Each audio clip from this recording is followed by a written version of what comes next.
if you look at the third diagram that we have, you know, you have a known resistance. That's what's going to determine, it's your load, right? It's your motor, right? So you have a 480 volt motor, and your resistance is a pump or whatever it is, right? And so you want to measure the voltage of that motor. Well, you're going to do it in parallel, with the pump and the source, right? But the ammeter has to see all the, it's like water through a pipe, right?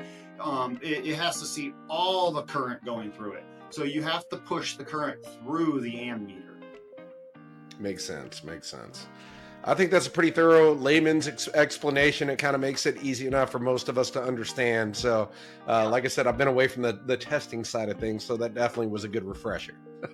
Well, it's good because I'll be honest. When I was younger and I was still learning, I was trying to do something on my car, and I was like, well, hold on a second, what kind of light? But I want to change. I was trying to make cool LEDs in my car, right? And I was sitting there, I was like, well, I don't want to burn out these LEDs. I'm trying to be smart in my stupidity, and well, what did I do? I was like, what's the current that's going to pass through this? And I didn't know that the LED did operate the way it did. So what did I do in my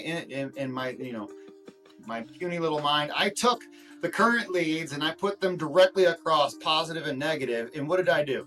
I basically took the current leads across the battery, and I shorted the battery through my meter, and I popped the fuse. Yep. And I was like, well, my current's zero.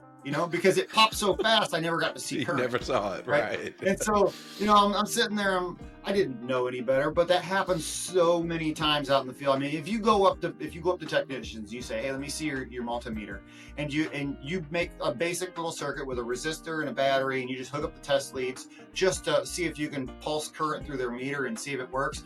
I'm telling you, like half the technicians I run into, their fuse is blown in their multimeter. Really? Because they just don't know how to use it. It's that prevalent? It's a very common thing in the field. Yeah, it really is.